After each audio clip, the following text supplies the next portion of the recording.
Assalamualaikum semua. Saya Azrin. Jadi host anda hari ini dalam rancangan kita Sembang-Sembang Sampai.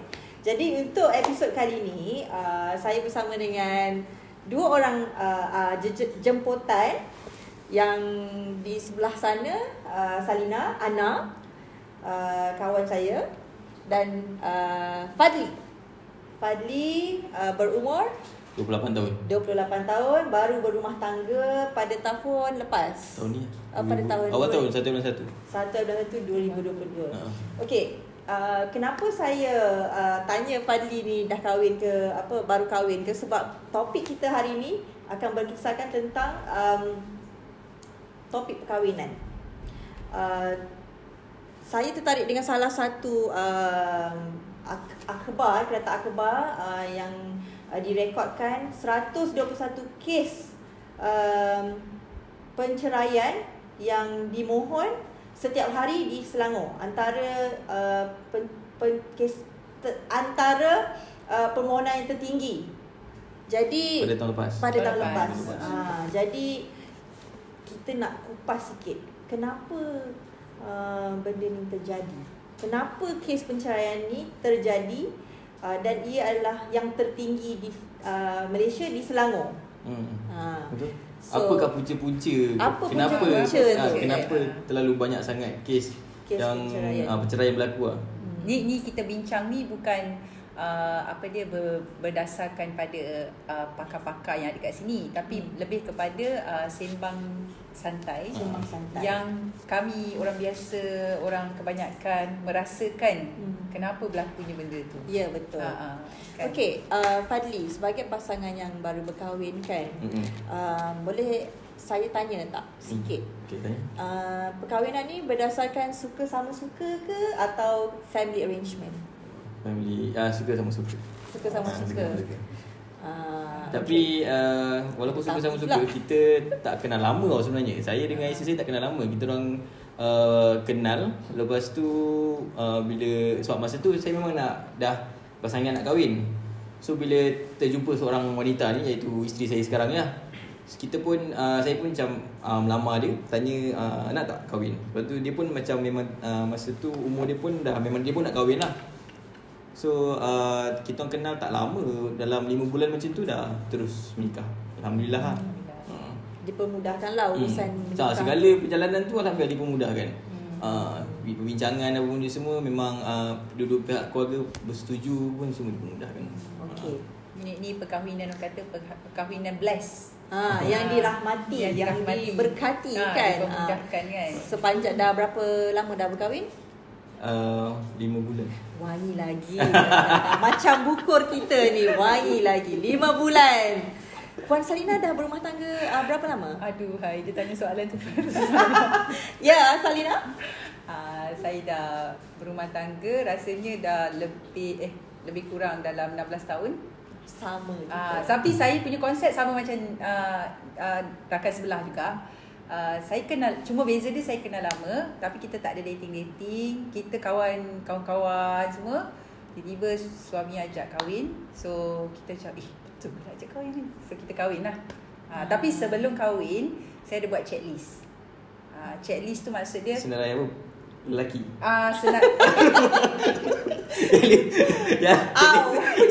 Saya minta maaf, suami Puan Salina diharap jangan terasa. Bukan kan? Bukan. Saya buat checklist sebab jadi ayah saya pesan kat saya, kalau kita nak kahwin dengan seseorang, saya tahu orang lelaki pun tak tahulah, mungkin ada pemikiran salah atau semua orang pun ada buat benda ni. Tapi saya punya konsep masa nak kahwin tu, saya tahu diri saya macam mana, parents saya tahu saya macam mana. Jadi ayah saya pesan nak kahwin ni, nak cek lelaki tu yang macam mana. So sebab bila kita decide nak kahwin, kita kena tahu siapa yang kita nak kahwin tu. So contoh dia lah, macam saya decide nak kahwin dengan badan beruniform askar contoh dia. So saya dah kena bersedia dah list tu. Saya bakal ditinggalkan 3 bulan sebab dia kena bertugas untuk negara contoh dia. Ataupun saya berkahwin dengan pegawai polis. So saya dah kena bersedia. Sebab walaupun kita ni semua berbeza orang, tapi hakikat dia sebenarnya kita lebih kurang sama je. Sebab dia takkan jadi alien lah. Sebab dia manusia, Sebab tu ada buku psikologi. Sebab benda tu dia dalam purata orang tu ada 7 orang akan sama. Kisahnya lebih kurang sama. So masa nak kahwin tu saya dah ada checklist dah. So saya tahulah apa saya nak time tu. Apa expectation yang akan terjadi Yes, expectation. kalau awak kahwin dengan dia, apa yang akan kita expect lah. Akan hadapi sebagai rumah tangga. Yes. Jadi macam kembali kepada Fadli tadi kan. Fadli tak kenal isteri lama. Fadli terus melamar kan. Jadi dah dapat baca tak macam expectation dia ni orang macam mana, expectation macam mana, perangai dia macam mana dalam masa beberapa bulan berkenalan tu. Macam mana Fadli decide this is the girl? Dia kira dia punya kekurangan tu macam, sebab orang kan ada kekurangan. So awak macam tak pelayani saya boleh pejam mata sebelah kata kan. Macam mana? Kalau masa tu sebab kita dua memang dah plan nak kahwin. So saya cakap dengan dia, okay, kita terus terang lah. Kita pun umur dah sekian-sekian, kita nak buang masa. Tak ada nak cover-cover. Kita terus bukan bogil, kira terlanjangkan semua benda yang kita punya diri kita kan. Kita terus menunjukkan semua kita, perangai sebenar. Sebenar. Okay, bagi tahu apa benda yang kau malas, apa benda yang kau rajin. So apa yang kau rasa diri kekurangan kau kat mana? Maksudnya tak plastik lah. Tak plastik lah. Tak ada cover-cover lah. Maksudnya awak pun kira dah tahu lah expectation apa kan kalau nak kahwin dengan yang dah tahu lah. Kira macam dia pun cerita, okay, dia macam ni kerja apa, buat apa, belajar apa. Kena Azrin. Kita tak boleh tengok muka sebab tak boleh. Sebab kalau saya sebenarnya pandang education juga perempuan. Walaupun cantik tapi tengok dia kalau pakai SPM ke, dia tak, bukannya kita nak menghina dia tak ada akademik. Tapi pada saya sesuai dengan awak lah. Tak juga. Tak, maksudnya awak pilih tu dia kena match, tak ada jauh sangatlah jurang dia. Jurang. Kena ngam-ngam juga. Sebab saya pernah berkenalan dulu dengan orang yang tak sambung belajar. So dia punya cara pergaulan tu berbeza sebab kadang-kadang dia orang tak faham. Kita ada assignment, kita kena buat group assignment apa semua, kita kena interact dengan classmate perempuan. Mungkin so dia orang tak faham benda tu. Itulah nama dia. Bukan tak faham, kadang-kadang mereka pun cerdik juga. Guna alasan tapi dating orang lain. Macam mana nak cakap tu? Kata buat assignment tapi pergi McD. Tapi pergi McD dengan orang lain kan. Tapi tak apa, mungkin itu adalah pancaroba bercinta lah kan. Cuma bila kita mengupas kisah penceraian ni kan, apa faktor yang menyebabkan seorang suami tu mengambil kata mudah ataupun cara mereka shortcut nak cerai je. Tak lama pun dah fikir salah Azrin. Mana ada orang lelaki senang nak sebut cerai? Cuba biasa tanya. Perempuan yang bohong. Yang saya dapat dalam cerita Melayu, perempuan bohong. Cerai kat aku. Tak ada. Banyak tengok drama ni. Tak ada Azrin. I rasa this is my personal, my pendapat. Saat kita kenalan orang, lelaki sebenarnya bukan mudah untuk disebut cerai. Kecuali kalau perempuan tu memang kau nak sangat, ataupun memang lelaki tu dia kena buat benda tu supaya nak elak dia daripada dayus. Itulah dia. Dia mustahil lelaki tu, betul tak? Betul. Lelaki pantang dicabar. Sebab macam jalan mudah kan, jalan mudah nak guna apa. Tapi perempuan selalunya, tapi macam tak tahulah, pergilah tengok kamar-kamar, boleh tengok kot, datang tengok macam mana proses perceraian tu berlaku kan. Sedih. Tapi bila kita baca yang pasal last year punya data, tapi kita tak menafikan juga PKP pun efek punca. Sebab macam kisah-kisah kemasyarakatan yang saya dengar bila kita naik Grab kan, kadang-kadang saya suka juga bersemang-semang dengan pakcik-pakcik Grab ni kan, ataupun abang-abang Grab ni, dia pun ceritalah kisah hidup dia baru bercerai sebab duit, isteri demand tak boleh nak bagi seperti yang sebelum PKP kan. So sebelum PKP kita ada fixed income, tapi bila dah kena PKP tak ada kerja atau bisnes tak jalan, servis tak boleh berjalan, beroperasi macam biasa. Jadi isteri tak memahami tanggungan suami tadi, bebanan suami tadi, dan dia pun rasa tak boleh bagi, baik aku cerai, aku bawa jalan sendiri je lah kan. Tapi bukanlah semua orang mengalami masalah tu. Ada juga yang duit, yang masalah skandal. Ulang kembali. Skandal kantoi ya. Itu pun ada, itu pun antara faktor-faktor yang terlibat lah kan. Tapi sebelum tu kita nak cerita sikit ni. Panas sangat kan, nak kena bagi tenang-tenang sikit kan. Nah, kalau kita pasal topik skandal, kita kena relax dulu. Kena relax dulu. Jangan gupah-gapah lah. Saya sebagai lelaki, saya macam seram sejuk tadi tu. Kan, kita hari ni ditaja oleh Mak Kara Bangi ataupun Mak Kara Kampung Pandan. Sebuah produk Muslim, keluaran Bumiputera, anak Malaysia kita yang mempunyai ladang gaharu di Kedah. Jadi wangian kayu gaharu ni diproses oleh orang Malaysia, orang kita, produk lokal. Yang penting produk lokal, bukan produk import. Semua orang ingat kayu bakul tu asalnya daripada Arab kan? Salah ya. Orang Arab pun import daripada Malaysia. Yes. Kita jadi istiwa banyak kayu. Sebab diorang kan tanah gersang, mana ada pokok kat sana kan. Pokok kurma boleh lah hidup sana kan. Yalah. Jadi wangian kayu gaharu ni berfungsi untuk mewangikan kawasan rumah kan. Memberikan aura positif, menaikkan semangat. Sebab bila kita berwangi-wangian, secara automatically dia efek jiwa kita, dalaman kita. Jadi siapa yang berminat nak dapatkan produk Mak Kara ni, boleh kontak Instagram Mak Kara Bangi, Mak Kara Kampung Pandan, ataupun Facebook Mak Kara Bangi, Facebook Mak Kara Kampung Pandan. Terima kasih Mak Kara kerana sudi menaja program kita hari ini. Kembali kepada topik kita tadi. Apa? Skandal? Skandal tu apa? Kenapa awak seram sejuk? Ada. Ini jahanam ni aku tengok. Tak, bila skandal ni kalau kita tengok selalu dikaitkan dengan lelaki lah. Macam lelaki banyak simpan dua, banyak makan luar. But apa-apa kalau berkaitan skandal, mesti golongan lelaki yang akan ditudung jari.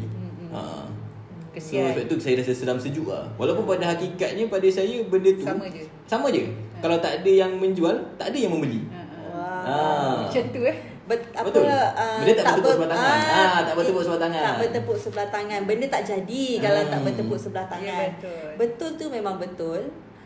Cuma sebagai warga Facebook Tegar kan, saya juga adalah follower di IIUM dan KRT.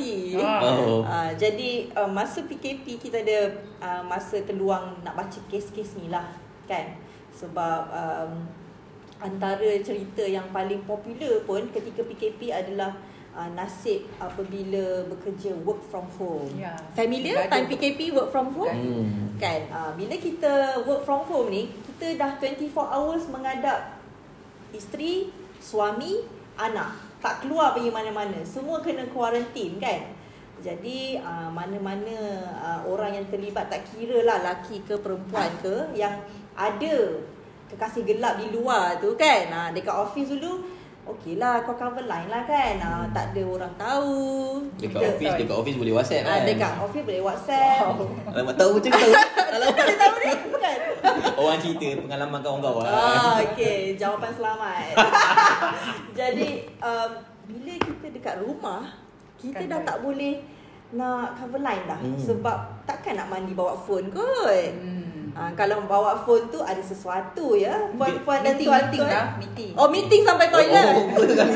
Tengok Netflix. Kalau tengok Netflix okey lagi kot sambil mandi. Bahaya tu. Risau kadang-kadang ya. Jadi mulalah terkantoi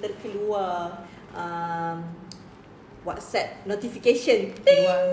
Seram tak? Seram tak kan? Sebab kisah yang saya follow dekat KRT itulah. Dia cakap mereka dah berkahwin selama 5 tahun dan dah mempunyai 2 cahaya mata. Tapi akhirnya dia rasa tertipu bila PKP. Akhirnya kantoi. Yang suami dia selama 5 tahun tu memang dah ada hubungan. Daripada awal kahwin. Rupanya diorang reunion. Jadi dah bertemu awal. Jadi mereka still keep in touch. Bila keep in touch, yelah, you dah breakfast apa ke, soalan-soalan Caring. caring sangat tu tak boleh. Kerja macam mana kerja kan? macam mana. Jadi yang si isteri ni dapat tahu memang sesuatu yang dia tak jangka lah, sebab dia ingat dia dah habis kenal suami dia. Dia buat apa kemudian dia dia face suami dia bagi tahu dan dia tunjuk bukti lah. Bila tunjuk bukti, suami dia pun dah tak boleh lari. Suami dia mengaku dan minta maaf. Jadi yang isteri ni dia makan dalam, ambil masa sikit lah untuk maafkan. Tapi dia tak nak menselesaikan perkahwinan dia 5 tahun dan dah ada anak. Tak ada anak kan. Dia biasa isu-isu benda ni kalau ada anak susah. Ada anak kan? tu dia susah sikit lah. Kita nak apa, Satu ada anak, satu lagi pasal selagi kita boleh selamatkan rumah tangga tu selamat, tak payahlah bercerai kan. Selagi boleh selamat, tapi kena ada kepercayaan tu balik lah. Dah susah ya. Tapi mak saya selalu pesan sebelum saya kahwin, mak saya selalu pesan jangan sampai menggores hati bini. Sebab perempuan ni sekali kalau dah sakit sampai ke bila dia akan ingat. Betul tak? Tadi sebelum perbincangan kita start tadi, Ana, you ada cakap pasal suami tak nak ambil part dalam melakukan tanggungjawab dalam rumah. Rumah. Boleh ulas sikit tak? Kan tadi kita cerita pasal PKP kan. Okeylah, kita fokus pada PKP lah. Orang yang dah berkahwin, tadi macam Azrin cakap orang bekerja, tapi dalam masa yang sama dalam rumah, bila PKP tu kejadian bergaduh tu dia 2-3 kali ganda, sebab dia lebih kepada macam duduk dalam penjara tau. So ada urusan macam contoh dia kalau ada anak-anak yang mana belajar, so nak kena uruskan anak lagi, nak uruskan rumah lagi, dapur lagi, anak kecil lagi, menjerit lagi, bos lagi kat office lagi, Bibi lagi dengan perangai kadang-kadang pembantu rumah yang macam-macam perangai lagi. So saya rasa mungkin salah satu penyebab kenapa bergaduh dan bercerai tu pasal suami tak membantu isteri kat rumah. Saya dapat rasakan benda tu lah. Suami tak bantu isteri kat rumah bukan sebab, kadang-kadang bukan sebab suami tu sengaja tau. Tapi sebenarnya dia tak tahu. Suami tu tak tahu. Tak tahu nak buat ke apa? Dia tak tahu sebab tak diberitahu. Macam mana Fadli tak diajar. Macam mana Fadli dengan isteri pula di rumah? Tak dididik dan tak diberitahu. Sebab orang tak diberitahu tu maksudnya bini tak bagi tahu dekat suami, tolonglah buat begini. Maksudnya isteri dia anggap pandai sendiri. Dia faham lah. Common sense. Bila kita cerita pasal berkaitan pasangan, again, perempuan selalu akan assume dan akan selalu memang perempuan pandai. Perempuan dia memang pandai skill. Dia boleh buat 5 benda dalam satu masa. Perempuan boleh fikir jauh, boleh booking sana, boleh booking sini, boleh semua benda.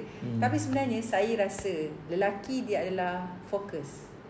Jadi kalau dia tak diberitahu, kalau tak dicakap, dia ada kebanyakan lelaki dia memang kurang tahu. Fadli macam mana buat pembahagian tanggungjawab? Saya tak buat kerja rumah. Tapi sebenarnya kita tak tahu orang rumah dia rasa apa. Pernah tanya? Tapi sebab tak? orang okay, rumah saya suri rumah. Tak kisah. Suri rumah ke bekerja ke tak boleh. Orang suri rumah lagilah dia punya burden tu dia tak cerita. Dia sebenarnya lagi busy daripada orang yang bekerja dan jaga rumah. Sebab dia ibarat macam washing machine. 24 hours. Macam laundry. Okay, kalau bagi saya benda ni kita kan kena 50-50 kalau berkahwin kan. Betul. So suami dah cari duit. Bini kena rumah macam tu lah. Adakah you bersetuju, Salina? Saya rasa kurang bersetuju. Sebab zaman dulu betul. Zaman mak ayah kita lah kot. Bukan mak ayah, atuk nenek.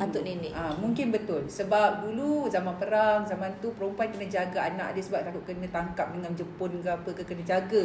Kena nyorok dekat semua tiang semua. Suami pergi cari ikan, cari pajak sawah, cari beras, semua betul cari bawa balik.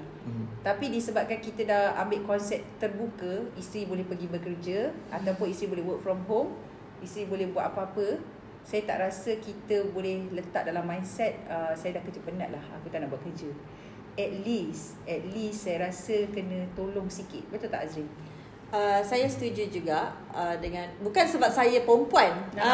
Mungkin sebab ni akak berdua bekerja kan. So, kalau akak berdua di rumah, akak respect juga. Respect. Tak juga. Macam contoh, kita pun ada kawan-kawan yang memang housewife. Memang dia tak buat apa-apa. Dia bukan tak buat apa-apa. Dia menguruskan rumah tangga. Homemaker. Tapi sebab suami dia tu dah dididik daripada kecil lagi untuk melakukan tolong kat dapur, rumah tangga, urusan rumah tangga. Takkanlah pinggan satu pun tak boleh basuh sendiri. Dia macam benda simple lah. Bukanlah kita nak suruh basuh semua pinggan ataupun periuk ke apa, tapi dia punya bahagian tu mungkin tak seberat yang isteri tu kena buat semualah kan. Itu apa yang kita nampak dengan kawan-kawan kita lah kan. Tapi mungkin Fadli dengan isteri dah ada persetujuan kot. Style dia. Ada juga macam tu. Tapi kalau boleh, satu nasihat, tak kisahlah macam mana konsep style pasangan tu, cuma satu, rasanya lelaki kena banyak peluk isteri. Kalau tak boleh nak tolong, betul. Tak boleh nak tolong ke, tak boleh nak apa ke, tak apa. It's okay. Tapi tips saya rasa peluk je isteri tu. Kalau dia macam basuh-basuh pinggan, datang ke belakang. Balik sekarang. Banyak baca novel romantis lah. Banyak drama, banyak baca novel lah. Percayalah, kalau dia, walaupun dia macam tapi kan Ana, dalam Islam kan cakap tanggungjawab suami mengemas rumah juga, membasuh kan? Tak pasti mana ustaz buat. Tapi kalau membuat kerja-kerja rumah, betul. Tapi isteri hanya melayan suami sahaja. Sebab tu sebab tu digalakkan kalau suami tu tak berkemampuan untuk buat benda tu semua, dia kena hire satu pembantu pengasuh untuk tolong isteri dia. Itu memang kena ada. Itu dituntut lah. Tapi itulah macam tadi, saya punya cara isteri saya melayan saya adalah dengan bawa kerja rumah. Layan boleh tak? Masa dia akan makan, menghiburkan suami kan. Faham tak? Tapi rasanya itu sebab awak baru 5 bulan kan? Baru 5 bulan. Baik lagi wangi lagi. Saya rasa orang yang pasangan baru berkahwin kena banyak bergaul dan berkawan dengan orang yang lebih berusia daripada berkawan dengan kawan-kawan rakan sebaya.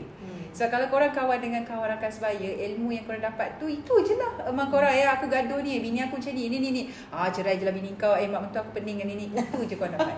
Tapi kalau korang kawan dengan orang yang usia sikit, bukanlah macam acik-acik, tapi hello, it's a knowledge. So kita dapat solution. Pengalaman diorang tu kita boleh jadikan guide untuk solution untuk kita lah. So macam kan? Tak adalah rusi sangat macam mana aku nak buat.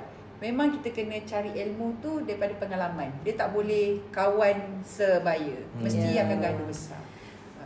Sangat mengisi ruang-ruang pemikiran kita topik hari ini. Tapi apa-apa pun, terima kasihlah sebab sudi berkongsi pengalaman, cerita, kisah anda berdua untuk kita sedikit sebanyak ambil lah. Mana yang baik tu kita boleh ambil, mana yang kurang baik tu kita janganlah ambil kan. Jadi tanpa buang masa lagi, saya nak ucapkan terima kasih kepada penaja kita hari ini, Mak Kara Kampung Pandan, Mak Kara Bangi, kerana menaja episod kali ini. Dan terima kasih kepada dua jemputan kita. InsyaAllah kalau ada rezeki kita akan panggil lagi dan berkongsi kisah lagi lah, InsyaAllah ya. Okey, sekian, terima kasih daripada saya. Minta maaf kalau tersalah sembang-sembang sampai jangan terasa. Sembang-sembang sampai jangan terasa. Okey, Assalamualaikum.